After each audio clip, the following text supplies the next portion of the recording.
So for a long time, I've been wondering in my painting journey, is an airbrush the next step to raise up my game? And I now today decided no, that's airbrush is not what I need, because I can do something just as good using acrylic inks.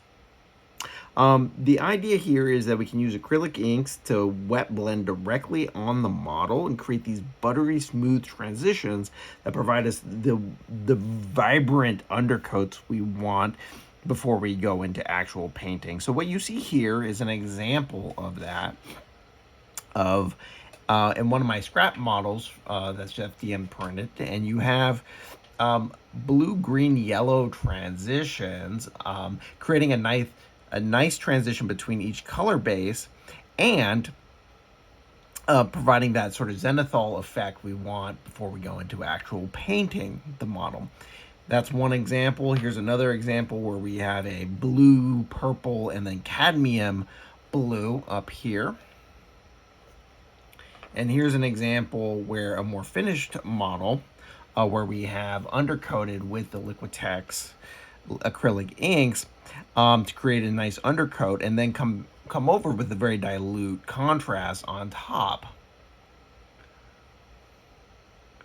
Like sort of a slap chop plus approach.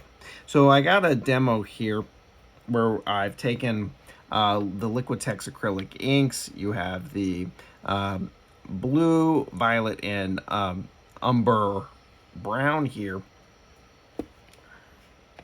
They've been mixed 1-to-1 in this palette with golden high flow medium. This does two things. One, it provides flow on the model, so it kind of goes into the recesses of the model.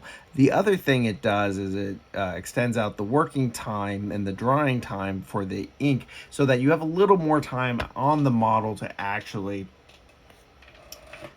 make the wet blend. So here we have a model which has been primed. This is with a zenithal GW Wraithbone, and underneath we have a Army Painter gray. And what I'm going to do is I'm just taking a cheap brush, because this is not kind to the brushes, but it works well if you use a cheap brush. So I'm just going to take the brown as the base. I'm going to slather it onto the model sort of aggressively.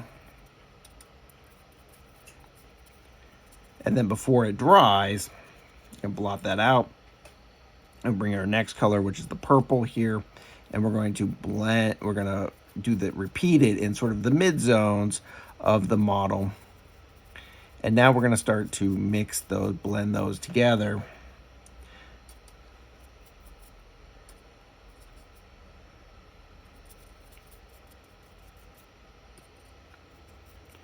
Again, going aggressively to work quickly,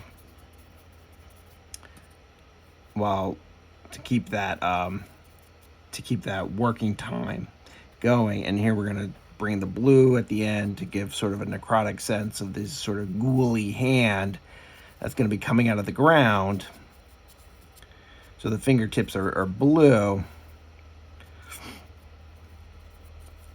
because they have no circulation, and the brown's at the bottom, so that you get a sense of it's coming out of the ground.